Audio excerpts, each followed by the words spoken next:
So, right, it may give you that next 100 clicks, or it may give you that next, 20 or 30 blog subscribers. But is it really making a big impact in your business? And in 10% projects, the answer on that is no, they're not. They're just these little small incremental things. And we contrast that with 10x projects, or what we call like 10x opportunities. And these are the types of opportunities that could potentially multiply your results by 10 times. So, we're taking that 100, clicks, and we want to see that become 1,000 clicks, 10,000 clicks, right? And continue to grow on top of that concept. So it's just a way of starting to think about projects from like, does this have a really transformational effect on my business? Can this give me 10x growth versus incremental improvements that are nice to have, good to do, but probably not worth my time? And the challenge is always figuring out how to deprioritize those 10% items and put as much energy and effort as you can into those 10x opportunities.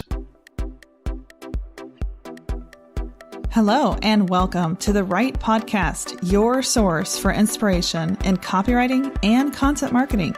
Listen in as I interview experts in the field and share entrepreneurial stories along with practical content marketing and writing advice, all to impact your life and habits as a content marketer. Welcome to the show.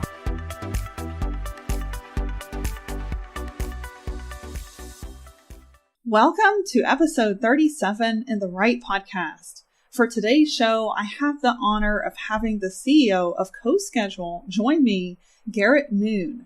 CoSchedule is the #1 marketing calendar currently on the web, the fastest growing startup in North Dakota, with over 8,000 customers and 60 people on staff. CoSchedule also has an impressive 225,000 blog subscribers, and they even have their own academy with courses, as well as a podcast, the Actionable Marketing Podcast. Garrett, I just want to say thank you so much for coming on my show. It truly is an honor. Yeah, thanks for having me, Julia. I've been looking forward to it. Awesome. Well, today I want to talk to you about how you've built an empire through content marketing with CoSchedule. And I want to dive into what you call that 10 times versus 10% rule, which I think is positively brilliant. So for those listening, definitely buckle in. CoSchedule is a brand after my own heart. They are completely built through amazing content marketing. So to start out, Garrett, could you tell us a little bit of the story behind the idea of CoSchedule?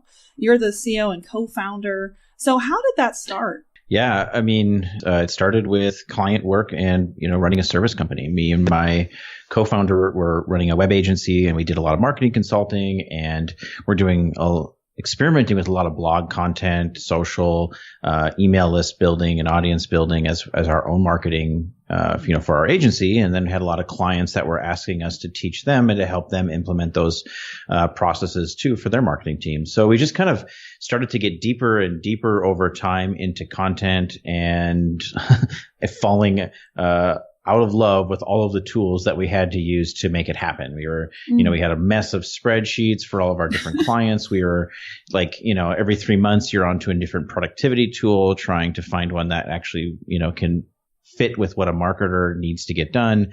And just, juggling all the social networks, juggling, publish schedules and just like production calendars for people in our agency. There's just so many moving parts. And I think for marketers, it's just like there's always this difficulty seeing everything in one place. Like you're doing so many things. You're every year you're marketing the landscape of where you're publishing into and how much you're publishing gets bigger. And that means that your tools become more spread out. And we call it makeshift marketing, where you're kind of like cobbling this stuff together.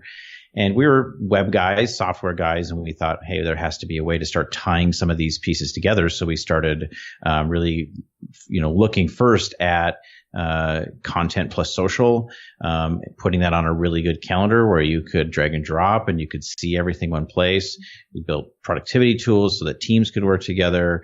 We've now added other integrations so you can see email marketing there as well. And so there's just, kind of this quest that we went on to try and simplify that makeshift marketing process and give teams a single place to execute everything they're working on. That's amazing. I love how that started from you just working with clients and then having that background and then seeing really a need for this. I think that, that's where all great products start. Yeah, it made it, I mean, it's always nice to scratch your own itch, gave us something to kind of, get our work organized right away. But really, our customers have kind of taken over the roadmap, and they've been amazing and just telling us what they want, the problems that they still have, and what to build for the future. So, we started a little bit, but they've taken us a long way with some really great ideas and feature requests. That's amazing. That's how I think of Express Writers. A lot of the things we offer our clients are built from what they tell us, surveys where we ask them what they want to see. So yeah, another reason why I love CoSchedule. We think a lot alike. Cool. Yeah. So I want to switch into our topic and just give our audience some insights into what 10 times marketing really means. So to start, tell us a little bit about that awesome rule that you have, the 10 times versus 10%. Yeah, 10x versus 10% rule is something where, I guess it's something that we've used as founders across many different departments and teams. And it's simply what it is it's a rule, and just kind of, maybe not a real rule, more of a framework. I like to think of it as a way to look at what types of projects and ideas that you take action on versus the projects and ideas that you sort of leave on the back burner for right now. And, to put that in context, CoSchedule is a startup. Many businesses or small businesses are kind of in that startup phase as well, where if you're not producing results with the work you're doing, you're really doing yourself a disservice. Your time is just too limited. Your resources are just too limited, and the risks are too high for you to be working on things that don't maximize your energy, maximize your effort, and more importantly, like from a business standpoint, maximize your growth, right? In terms of marketing, maximizing the ROI or results that you're getting from the marketing projects you're taking on. So 10x versus 10% is a framework for looking at how to prioritize and think about your projects. And basically what it does is it divides every idea or project that you could do into two categories. The first is 10%, right? These are incremental improvement projects that you could be doing. Things that are good ideas, they're good things to do, but at the end of the day, once you hit publish or once you ship it or whatever it might be, once it goes out there, at the end of the day, it's only a 10% improvement. It's only making a marginal improvement on the work that you're doing or the marketing results that you're already given. Right, it may give you that next 100 clicks, or it may give you that next, 20 or 30 blog subscribers. But is it really making a big impact on your business? And 10% projects, the answer on that is no, they're not. They're just these little small incremental things. And we contrast that with 10x projects, or what we call like 10x opportunities. And these are the types of opportunities that could potentially multiply your results by 10 times. So, we're taking that 100, clicks, and we want to see that become 1,000 clicks, 10,000 clicks, right? And continue to grow on top of that concept. So it's just a way of starting to think about projects from like, does this have a really transformational effect on my business? Can this give me 10x growth? Versus incremental improvements that are nice to have, good to do, but probably not worth my time. And the challenge is always figuring out how to deprioritize those 10% items and put as much energy and effort as you can into those 10x opportunities. I love that. I love how you explain that. That's something that is really important to grasp at any stage where you're at in business. And I think for me, that's something I really didn't learn until maybe the 6th year of business. We just entered our 7th year. And that was when I realized, oh, wait a minute, 90% of what I'm doing day to day probably should be delegated. Right. And you have to focus on building your business and doing those 10x projects. So I love that. I think that framework is amazing. Yeah, and I think as marketers and or business owners, where you're kind of running marketing as well, like there's so much noise. There's so many new channels. There's so many new methods and like mediums that you can use. Like, videos are like, you go to a conference and everybody's talking about video. You go to the next conference, everybody's talking about Snapchat or something like that. And you kind of get this sense that like you need to be doing all of it. And the reality is that once you start looking around, like you're doing like 100 things, like 10% good, right? Like they're not, none of them you're doing particularly well, and none of them are making any particular impact on what you're doing. And so in CoSchedule, we really learned a lot of those lessons in terms of like, we just need to scale back. We're not going to do these things because at the end of the day, we're only going to do them 10% good anyway. And it's going to allow us to put, double energy on these 10X projects that we think could really bring us growth over time. Doing 100 things, 10% good. Gosh, that is so good. I think that really drives that home. That's amazing. And just a quick shout out, your book that you published this March, the 10X Marketing Formula. Definitely go get that if you can. For those of you listening, I have a copy and it is amazing. So Garrett really goes in depth on this topic there. Yeah, absolutely. Congratulations on that book. Yeah, thanks. The book really is built around that concept. And then, and I break it down even more. And I actually have a couple tools in there in terms of like how you can actually look at your projects, even as an individual or as a team, and really start to think about, what is 10X versus what is that 10%? Because that's that implementation step. There's a lot of, there's a lot of trickiness in it. So the book gives a few things that we found that worked for our team here at CoSchedule. That is awesome. Well, on that same subject, I have to share this acronym with you. You may have already heard of it. I'm sure you know about FOMO, which is fear of missing out. But there's another acronym these days that I am loving. It's called JOMO, the joy of missing out. Have you heard of that? No, but I like it already. I did an entire Facebook Live on it last week. That's great. Yes, it is like such a good acronym these days because just like you said, there's so many platforms, trends, hacks, growth marketing methods, et cetera, et cetera. So doing 100 things, only 10% good, can actually be detrimental to marketing and great content. So I think JOMO really sums up what we've been talking about. Well, actually, I think it's not even just 100 things. Sometimes it's just one thing. Like a good example of that is in the book, I talk about this, but as a marketing team a few years ago, we kind of sat down and did a 10X brainstorm where we looked at all these 10X projects and these 10X opportunities that we thought were out there. And this was a few years ago, so video was sort of coming out. I don't think it was native video yet on Facebook or on Twitter, but it was getting there, and we saw it coming down the road. And we started saying, video is going to be big. Maybe we should be investing in that and doing some of that. And it's an example of something where if you look around, like video was a 10X opportunity at that time, and in some cases still could be. But the difference was, and where joy of missing out came in, is that we strategically ended up deciding to not pursue it because we didn't feel like it took advantages of our strengths as a team. When we looked around, we said, we're really, really good at written content. We have a lot of expertise in SEO, in design, in visual design, and some of those types of things. Sometimes there's 10X opportunities, but there's also, okay, what are we really good at, and what can we 10X ourselves, right, that we already have skills in. So it's even sometimes just that one thing that you put away and say, you know what, it's not for us right now. We need to focus on something that we can, do better or accomplish on a higher scale. Wow, I love that. And it's funny, I'm going to echo you again, but my team and I, that we had the same conversation. We were like, should we do live video? And when it comes down to it, our blogs, when we looked at the outreach that one of my live videos had versus like one of our long form comprehensive blogs, the reach of the blog was so much more. The clicks, the shares, the comments, and then like direct calls booked from that blog versus a Facebook Live where there were kind of like crickets going on. So we were like, you know what? We're good at writing. We should stick to it. Yeah, exactly. And going into, brainstorming those 10X projects, you have a framework where you talk about competition-free content. It's a 3-step framework where you're talking about looking, researching, and strategizing. Could you walk us through a little bit of that?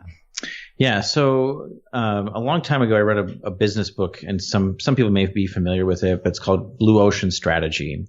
And the gist of it, it's a business strategy book, but the idea kind of really stuck with me in that, for a business in the marketplace, there's kind of these two oceans that they could be swimming in. And the red ocean is the place where we usually find ourselves many times. But the idea with the red ocean is that it's very bloody with competition, right? Where all of the competitors, everybody who's competing against each other is kind of doing the same things. They're kind of selling the same product, essentially, same features. They're all racing each other to launch the next thing here or there.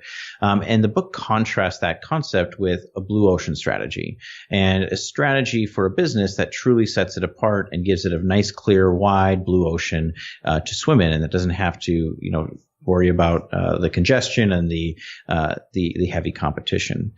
And it really got me thinking about marketing as well. And what I started to kind of go down this path is that, I think it's, as marketers, we don't spend enough time thinking about how our marketing is competing in the marketplace, especially in today's, in digital publishing, where, the cost of entry is so inexpensive for someone to start blogging, for someone to add a content person to their team, to add more social messages or do more with email, right? Like it's not that hard to do some of those types of things. So there's a lot of people doing it, and I think as marketers we kind of tend to forget that our marketing is actually competing with other marketing. And not only does our marketing have to be good, but it actually has to find a way to differentiate itself from everything else that our audience is seeing. And so I think early days, 8 years ago, if you're writing content, you might be the only one in your business doing it on a blog and doing it consistently, and that could have been enough. Today, it's not enough. It's just the market is too congested. So we developed this concept at CoSchedule called competition-free content, and it was a way for us to start thinking about our content differently, that our content, we're sending out our content to compete against other content that's being published by other brands in marketing, right? But build marketing software that have more people, more resources than we do, or other content that's just distracting our readers that may not be related to marketing at all. And we need to find a way to really get their attention. And so, the 4 steps that we ended up taking to really understand what our competition-free niche was we started with just looking around and just kind of coming face to face, I'd say, with that red ocean, right? Like what our competition is doing. So we looked at our biggest competitors. We said, okay, what are they doing? Okay, they're in terms of content. How many times are they publishing a week? How long are those posts? Are those posts really in depth, or are those posts more surface level? Are they list posts? Like what's their kind of content types that they're really frequenting? What are they doing with graphics? What are they doing with free downloads, with cookies, with we call them cookies around here, but free downloads and ebooks and those types of things. We found that a lot of them were kind of doing the same thing. A lot of them were just following the sort of best practices at the time, right? Like 500 to 800 words, maybe 1,000-word blog post, fairly surfacey, maybe a stock photo here or there, oftentimes no downloads whatsoever. So okay, well, there's some really big opportunities here for us to completely differentiate ourselves and completely set ourselves apart. And so that's where we kind of start going into the next couple steps, which is just researching the types of topics that could set us apart and kind of take a different angle, kind of understanding a bit about what are users talking about in the comments of our customer or our competitors' blog posts. What are users talking about in forums that those blogs aren't covering and aren't serving? And then we take all those observations, we take that research, and you build that strategy of saying, okay, CoSchedule's content can stand apart because we're going to write more. We're going to write 2,000+ word blog posts, long form content, does do better in search, and we're going to take advantage of that because no one else is. And we're going to make our content more actionable, right? Marketers in particular, want advice. They want tools that they can implement for their own brands and their own teams, where we don't just spoon feed them, here's what to do, but we give them a process and we give them the tools to do it. So we started offering free downloads with every single piece of content, worksheets, spreadsheets, downloadable templates that you can use to actually implement marketing plans and implement calendars. And we went 10 times further on images and visual content than anybody else. Rather than that just boring old stock photo, we started creating beautiful infographics, multiple, I think just 8 or 9 graphics almost on average in every post we write.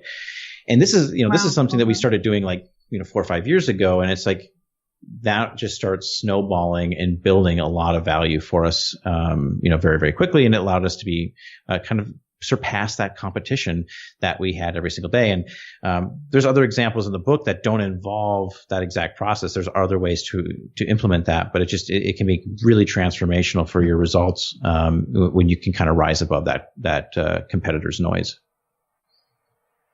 That is such a great thing. That kind of reminds me of something I saw on your About page. I was kind of scouting it out before you and I talked today. And I love this one saying I read. You say on this page, or, this is what your team represents. We work hard at a level of excellence our competition only dreams of. Yeah. And I think like where you're going with content, so many businesses don't even go close to that because that is a lot of work, and that's time and effort, and gosh, that's a lot of resources. But I love that you went all the way. That's such a great place to build content from. Yeah, it is. But it's like working out or building muscles, right? Like as you start doing it, you learn how to streamline it. You learn how to function at a very high level on a team. And we're able to produce that content with a relatively small team, considering the amount of content we publish. And, we're 2, 3, 4 weeks ahead usually in our content creation. So it's, you get better at it. It's just like working out where, when you start, you just get started, you're weak, and it's hard. It takes longer than it should. It feels harder than it should. But when you really commit to it over time, you kind of build up those muscles. So our team has really learned how to create content at that level. It took us probably a year to really get a really good system. But, once we got it, we were able to publish very consistently. And I think the other thing that really helped us, and I think works really well with the kind of three-step system I laid out, is that you end with a strategy, and that means that you know why you're doing it. It's not like we were just saying, hey, let's improve content quality. I think that's a much harder goal because what's the business case for better content quality?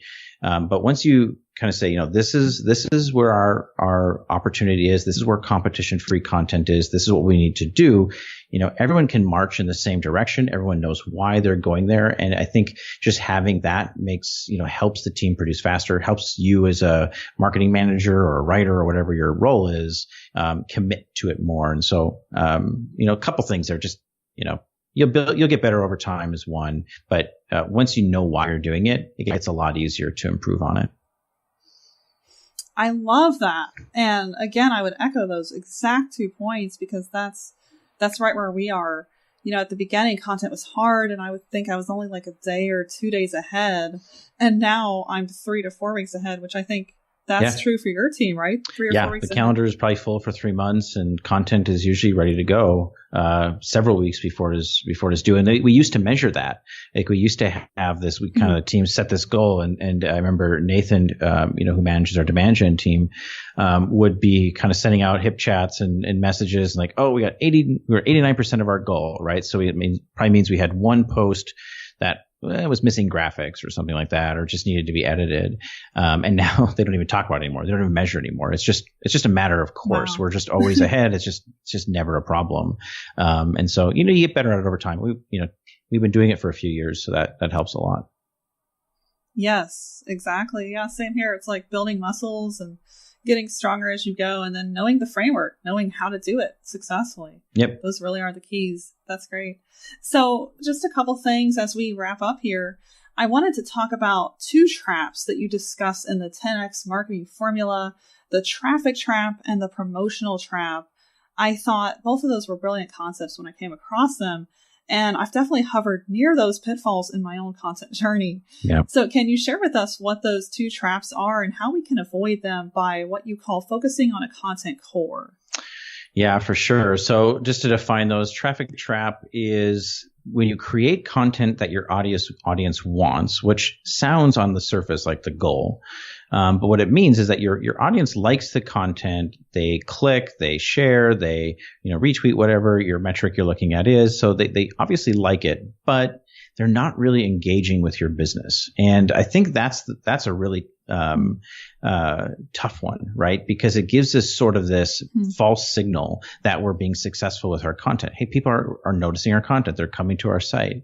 But well, our conversions aren't really good, or we're not really very good at getting our email list to actually sign up for a trial of our product or to fill out our lead form, whatever that is. So that's just sort of where you're getting good signals on traffic, but you're not writing about the content topics that allow your customers to really attach to your business on an emotional level. Promotional trap is what it sounds like. You're just over promoting yourself and you're just doing it too much and it's too me centric. And so therefore it's just not getting a lot of attention or a lot of focus. And this happens with a lot of internal marketing teams for larger brands or just brands that are pre-existing, right? Like they're used to doing very kind of in-your-face type of advertising, and they try to apply that to content, and it doesn't always work out so well. And so the alternative that I propose is something called finding your content core. And content core really blends the topic, right? Something that your audience cares about. We don't want to get away from that. But unlike the traffic trap, it combines it with the value your business provides. So as a company or as a business, you need to be creating content that is equal to the value that you provide. And so that might be, as an agency, what's the value of your service? Is it, knowing that, their marketing is taken care of, the value that you provide in terms of ROI or results, whatever those value that you provide as a company, you need to have your content match that, so that when somebody comes to your content, they're reading about a topic that interests them, but it's also parallel. It's working in parallel to what you provide them on a business level. And so therefore, they might be able to get a lot of answers in your blog post, but they'd also be able to get even more or deeper answers by reaching out to your company. And oftentimes that will happen very naturally if you're bringing them to your site for the right reasons. A quick question to further dive into that traffic trap really quick. What would you do? Like, let's say, for example, real life example, you have a blog and it is bringing in a ton of traffic, but it isn't at all related to your services, for example, or it doesn't really have a way where you can tie it to sales because it's just so unrelated. Maybe this is something you created at the beginning of your blogging journey. What would you do with that blog post? That are bringing in traffic? Yes, but completely unrelated to like what you sell, what you offer. Well, I think one is if you can figure out a way to, maybe it's like, why is it bringing in traffic, right? Is it the angle that you have on it? Like it's just kind of viral, or is it SEO based traffic? So it's related to keywording. If it's related to keywording in particular, what I would try to do is just rewrite it and refocus that entire piece of content. Try and keep the keywording the same as best you can, but refocus on something that's a little more angled at your business. Nathan and Ben and the folks in our blog talk a lot about repurposing content. It's something that we do. Every week, we're refreshing at least one piece of old content and republishing it on our blog and refocusing keywords and stuff. So if you can figure out how to like embrace the traffic but reposition it, right, that's a really big win potentially. I love that. Well, we have a similar schedule. We update. I try to hit a goal of 10 pieces every quarter. We dig through our old content, completely rewrite it. But I think that's a great answer, just to figure out how you can reposition it. Yeah. And that can be fairly simple, to do, but it can be immediate ROI as opposed to maybe writing something brand new that has no ranking yet. Right. So going back to those old posts, that's huge value. Yeah. And I think something too, as a business, you get better at defining your value as time goes on. And so you may have written that post 2 years ago when everything was kind of squishy, right? And so now you have a lot more clarity. So just going over it, one read, and you'll probably have, 10 ideas on how to strengthen it without losing the traffic that it's already getting. Love that. I like that idea you presented back when things were squishy. Yes, exactly.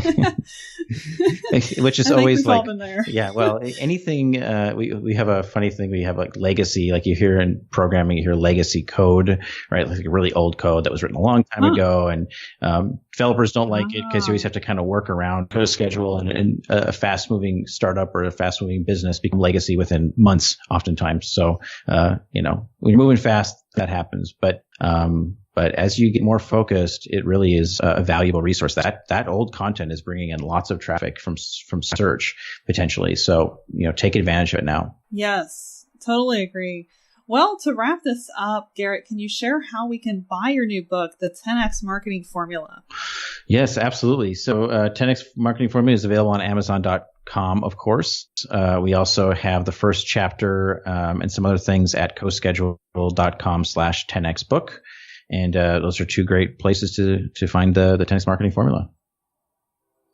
Awesome. And those will be linked to in the podcast show notes. So be sure to catch those for those links. And thank you so much again, Garrett, for being here and providing just so much value today. Oh, my pleasure. Thanks for having me on the show. It was a lot of fun.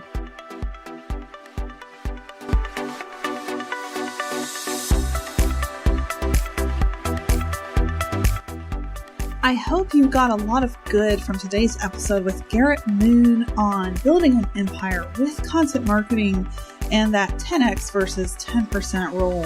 I think there are so many things we can take away and apply to get more results out of our content and what we do as marketers from Garrett's teaching. So be sure to grab a copy of his new book, The 10X Marketing Formula. I've read it. I was an early reviewer. I think it's a fantastic book. It reminds me a lot of mine, Practical Content Strategy and Marketing. It's very practical, actionable teaching. So definitely go check that out. And all of the links for today's podcast, that is linked to in the show notes at expresswriters.com/write-podcast, and look for today's episode on that page. Have you downloaded your free copy of my cheat sheet called The Profitable Content Marketer, 11 Key Skills and 30 Tools to Know and Nail Your Place in the Industry? If you haven't grabbed this short 7-page, super actionable PDF, go and get it now at contentstrategycourse.com/cheat-sheet. Again, that's contentstrategycourse.com/cheat-sheet. The Profitable Content Marketer Cheat Sheet, 11 skills and 30 tools to know and nail your place in the industry. Thank you so much for tuning in to catch another episode of the Right Podcast. I love hearing from my listeners, so if you have a moment, go to iTunes and rate and review the Right Podcast. I would love to hear what you think about my show. Hearing from my listeners truly gives me motivation to keep publishing more episodes. And don't forget to subscribe while you're at it in iTunes so you don't miss another episode.